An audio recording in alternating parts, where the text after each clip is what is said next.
அன்புடையீர், இன்று பெருந்தலைவர் காமராஜ் அவருடைய 123வது பிறந்த நாள். அறிவினை கூர்மையாக்கி, அன்பினை மனதிலே தேக்கி, நேர்மையை நடந்து காட்டி, மண்ணிலே மக்கள் வாழ்வு மாண்புற தன் வாழ்வையே தானமாக்கிய கர்ம வீரனுக்கு நெஞ்சார்ந்த அஞ்சலியை சமர்ப்பிப்போம். மீண்டும் ஒரு பெருந்தலைவர் வேண்டுமென்று கேட்போர் பல்லாயிரம் உண்டு. தமிழகத்து அரசியல், பொருளாதாரம், விவசாயம், கல்வி, மருத்துவம் அனைத்தும் மதுக்கூடத்தின் வருமானத்திலே தள்ளாடி வளர்ந்து கொண்டிருக்கிறது. மதுக்கூடங்களோ ஆயிரம் தாய்மாரனுடைய தாலி கயிற்றை காவு வாங்கி கொண்டிருக்கிறது. ஒருமுறை இந்த ஏழை பங்காளன் அலுவலகத்திலிருந்து வெளியே வருகிறார். கண்ணீர் வடிந்த கண்களோடு ஒரு சிறுவனை இடுப்பிலை சுமந்து கொண்டு தாய் ஒருவர் வணங்கி நிற்கின்றாள். தனது கணவனை போலீஸ் பிடிச்சிட்டு போயிட்டாங்க, காப்பாற்ற வேண்டும் என்பது அந்த தாயின் கோரிக்கை. என்ன குற்றம் என்று வினவிய போதுதான் உண்மை விளங்கியது. சாராயம் காய்ச்சி விற்றான் என்று. அன்று அவர் சொன்ன வார்த்தைகள் இன்றும் உயிர்ப்புடன் தேவைப்படுபவை. சாராயம் விற்பது என்பது மெல்ல கொல்லுகிற விஷத்தை விற்பதை போன்றது. உனக்கு அனுதாபம் காட்டி உன் புருஷனை விட்டுட்டா மீண்டும் அவன் சாராயத்தைத்தான் காய்ச்சி விற்பான். பல பெண்கள் அனாதைகள் ஆவார்கள். தண்டனை முடிந்து திருந்தி வரட்டும், அப்பொழுதுதான் உன் குடும்பத்தையும் உழைச்சி காப்பாற்றுவான். உனக்கும் அதுதான் நல்லது.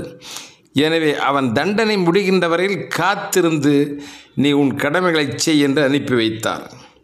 இன்றைய தமிழ்நாடு தலைகீழாக இருக்கிறது.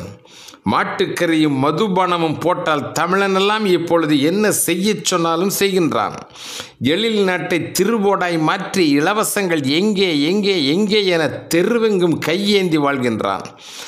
தூய தமிழ் குருதி துடிக்கிறது, 1000 கேள்விகளை கேட்கிறது. நின்னிரு கைகளிந்த நீநிலம் காத்திட மீண்டும் எப்போது பிறந்து வருவாய்? அன்பு தலைவர் காமராஜர் அவர்களே, பிறக்கும் எம் குழந்தைகளுக்கெல்லாம் பெயரிட நினைக்கும் பொழுது மறக்குமோ உன்னுடைய பெயர்? பெருந்தலைவா, உனது பிள்ளை பருவமெல்லாம் பிழையாத இளம் பருவம். கழுத்திலே தவழ்ந்து வருகிற கைத்தறியின் துண்டெல்லாம் காந்தியின் பேர் சொல்லும். காந்தியினுடைய இறுதி வாரிசு என்றே வரலாறு உன் பெயரை பதிவாக்கி வைத்திருக்கிறது. ஆனாலும் நீ மீண்டும் பிறந்து வர வேண்டும் என்றே தமிழகத்தின் நல் இதயங்கள் துடிக்கின்றது. உன்னை போல் வாழ்ந்தோர் ஏராளம் உண்டு. பல உதாரணங்களையும் நாம் பார்க்க முடியும். வாழும் பொழுது அத்தகைய தலைவர்களுடைய தியாகங்களை நாம் உணரவில்லை. நமது மூளையில் அந்த தியாகத்தினுடைய பெருமைகளை அறிய வருகின்ற பொழுது அவர்கள் உயிரோடு இல்லை. திரு லால் பகதூர் சாஸ்திரி உள்துறை, ரயில்வே துறை, இப்படி அமைச்சர் பதவிகளை எல்லாம் வகித்து கடைசியில் பிரதம மந்திரியானவர். தன்னுடைய இறுதி காலம் வரையிலும் அலகாபாத்திலே ஒரு எளிய வாடகை வீட்டில் தான் குடியிருந்தார். Homeless home minister, the home minister without home என்று பல பேர் அவரை பற்றி நகைச்சுவையாக பேசியதுண்டு. வாடகை தராத காரணத்தினால் பொருள்களை எல்லாம் வீதிக்கு எடுத்து வீசுகின்றார்கள். பெரியவர் ஒருவர் வீட்டு உரிமையாளரிடம் கண்ணீர் மல்க கெஞ்சுகிற காட்சி தற்செயலாக ஒரு பத்திரிகையிலே பிரசுரமாகிறது.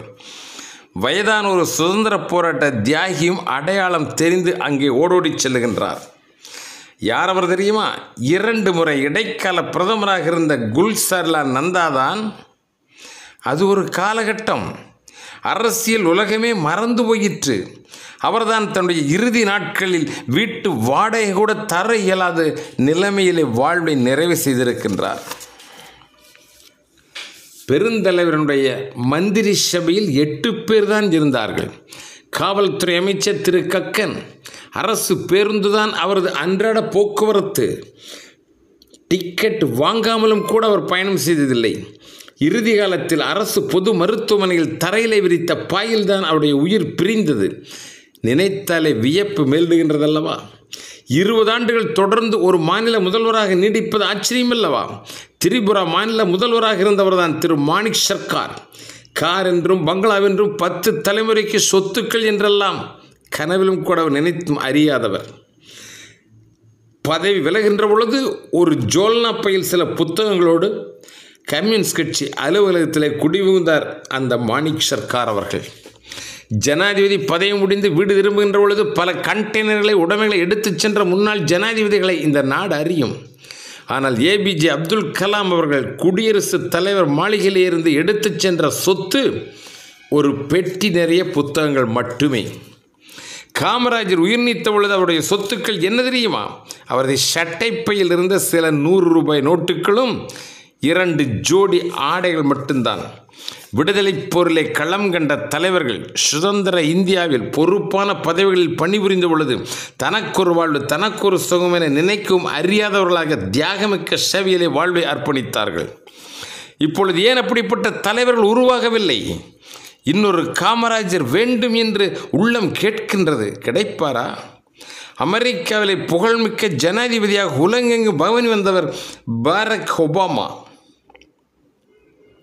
இன்று சாதாரண குடிமகனைப் போல கடை வீதிகளிலே கியூ வரிசையிலே நின்று மளிகை சாமான் வாங்கிச் செல்கிறார்.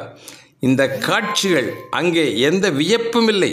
ஆனால் இங்கு நம்முடைய உள்ளம் நம்புவதற்கே மறுக்கிறதே. வெளிநாடுகளில் வெற்றியும் தோல்வியும் இயல்பானது என கருதுகின்றார்கள். தான் தோற்றாலும் பதவியை இழந்தாலும் நாடும் நாட்டு மக்களும் நன்றாக இருக்க வேண்டும் என்று நினைக்கிற எண்ணம் அவளுக்கு நிறையவே இருக்கிறது. அங்கெல்லாம் வாரிசு அரசியல் இல்லை. ஒரே மதம் என்பதால் மோதல்களும் இல்லை. ஜாதி எந்த நிலையிலும் உயிர்ப்புடன் இல்லை. தவறலை போர் தப்பித்துக் கொள்ளுகின்ற ஓட்டை உடசல் சட்டங்கள் இல்லை. வழக்குகளுக்கு வாய்தா, முன்ஜாமீன், பின்ஜாமீன் என காலத்தை கொல்லுகின்ற அநீதி முறைகள் அங்கு பழக்கத்திலே இல்லை. அங்கு அரசியல்வாதிகளை தெய்வமாக எண்ணி கோயில் கட்டுவோரும் இல்லை. அவர் ஒரு அதிகாரி, நமக்கு உதவி செய்கின்ற அரசு அதிகாரி, அவ்வளவு மட்டும்தான் என்றுதான் அந்த மக்கள் கருதுகிறார்கள். கல்வி, வேலை, போதுமான ஊதியம் இவற்றிலே தன்னிறைவு அடைந்திருக்கிற காரணத்தினால் இலவச சலுகைகளுக்கு மண்டியிட்டு பிச்சை கேட்கின்ற அவலம் அங்கில்லை. தவறுகளை கண்டால் போராடுவதும் நல்லவற்றை கொண்டாடுவதும் எல்லாவற்றிற்கும் அவர்கள் ஒரு எல்லை வைத்திருக்கின்றார்கள். எந்த தேசத்திலே ஆட்சி செய்வோர் குற்றவாளிகளாகவும் மக்கள் நிரபராதிகளாகவும் இருக்கின்றார்களோ அந்த தேசத்தில் நல்ல தலைவர்கள் உருவாக வாய்ப்பே இல்லை. உத்தரப்பிரதேசம் 2022 தேர்தலிலே தேர்வான 403 எம்எல்ஏக்களில் 117 பேர் காவல் குற்றவியல் வழக்குகளில் சிக்கியுள்ளவர்கள். அப்போ அந்த ஆட்சி முறை எப்படி இருக்கும்? பழமையும் பெருமையும் கொண்ட பாரத தேசத்தில் மக்களாட்சி மாண்புகளை லஞ்சம், ஊழல், அதிகார வெறி இவைகள் கரையான்களாக அரித்து கொண்டிருக்கிறது. மக்கள் மாறினால் மட்டும் உண்மை மக்களாட்சி மலரும். மக்களால் மக்களுக்காக மக்களிலே இருந்துதான் தலைவர்கள் உருவாகிறார்கள். அதுதானே மக்கள் வேண்டும். அப்படிப்பட்ட மக்கள் தானே அவசியம் ஒரு தேசத்திற்கு தேவை. இலவசங்களை உதறி தள்ளுகின்ற மக்கள் வேண்டும். எப்படிப்பட்ட மக்கள் வேண்டும்? ஓட்டுக்கு இந்த நோட்டு என்பவரை அரசியல் களத்திலிருந்து துரத்தியடிக்கிற மக்கள் வேண்டும். திறமையும் வேண்டாம், தியாகமும் வேண்டாம். ஓரிரு திரைப்படத்தில் நடித்தாலோ அளவில்லாத பொய்களை நித்தம் அளந்து விட்டாலோ தன்னை தலைவனாக எண்ணுகின்றவர்களை தமிழகம் விட்டே விரட்டுகின்ற போர்க்குணம் வேண்டும் மக்களுக்கு. வலிமையான பாரதம், வளமான தமிழகத்தை உருவாக்கின்ற தெளிவான திட்டங்களை செயலாக்கின்ற வல்லமையுடையோரை வரவேற்கிற மக்கள் வேண்டும். மனதிலே உறுதி, வாக்கினிலே இனிமை, செயலிலே தூய்மை என்கின்ற லட்சியங்களை அரசியல் களத்திற்கு அழைத்து வந்து ஆட்சி பொறுப்புகளை ஒப்படைக்கிற மக்கள் வேண்டும். மக்களே, நீங்கள் தயாரானால் மட்டுமே மாற்றம் வரும். அப்பொழுதுதான் ஒருவர் அல்ல பல 100 காமராஜர்களை இந்த மண்ணில் தோன்றுவார்கள். நன்றி, வணக்கம்.